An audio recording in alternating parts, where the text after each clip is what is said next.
kita buat report project, lalu mendokumentasikan pekerjaan-pekerjaan dalam suatu project itu. Kalau untuk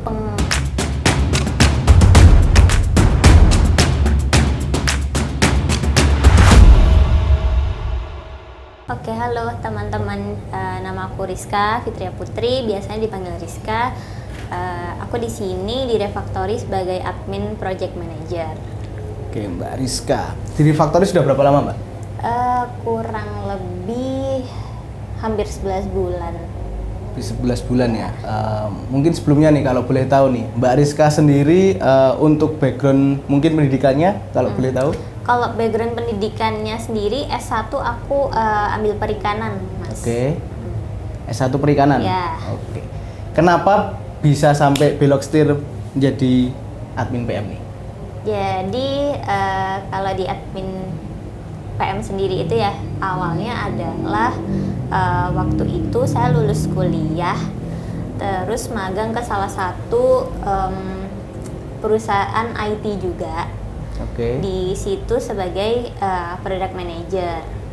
Nah, setelah dari perusahaan sebelumnya saya melanjutkan career path di IT lagi, yaitu di Refactory sebagai admin project manager gitu.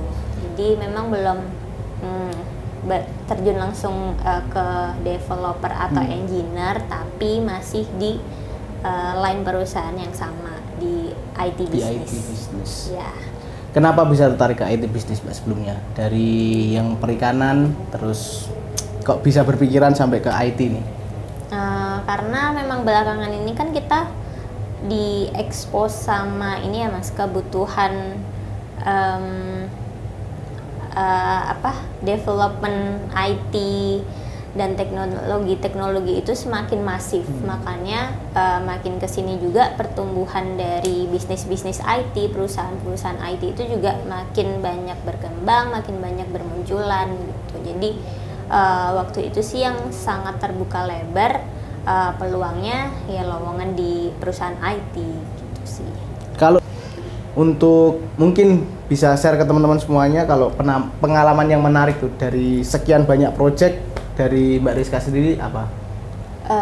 Kalau sebagai admin PM sendiri itu kan kita banyak di sisi administratif ya teman-teman. Jadi kita buat report project, lalu mendokumentasikan pekerjaan-pekerjaan dalam suatu project itu. Kalau untuk pengalaman menariknya sendiri, nah waktu itu ada satu project yang besar di Refactory yang ternyata dia memang membutuhkan support dari banyak resource sendiri gitu. Jadi di situ pengerjaan report dan dokumentasinya sendiri pun sangat terasa gotong royong, saling bantu membantu, bahkan yang pekerjaannya bukan di area reporting project pun juga ikut membantu gitu. Jadi di situ ini sih salah satu yang feel-nya ada banget kalau memang teman-teman ini satu sama lain saling menolong, saling peduli gitu sih Mas.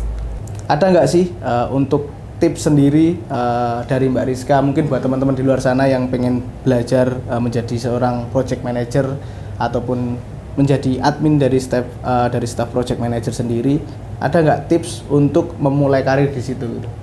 Tips untuk memulai karir sih kalau dari aku pribadi mungkin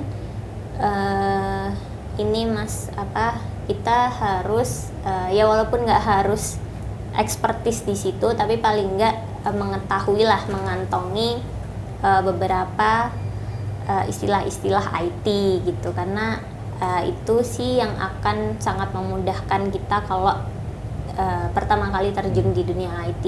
Itu pasti yang pertama harus tahu dulu lah at least di IT ini ada istilah-istilah asing apa sih gitu.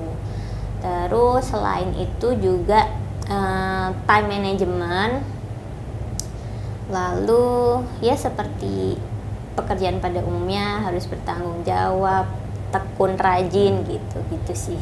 Oke, mungkin itu aja sih sharing-sharing kita Mbak Rizka di episode kali ini terima kasih Mbak Rizka atas kontribusinya di Refactory sendiri. Jangan lupa juga tetap di luar sana tetap belajar dan banyak memberi ilmu buat orang lain juga. Amin. Terima kasih Mbak Rizka. Ya, terima kasih Mas Imin.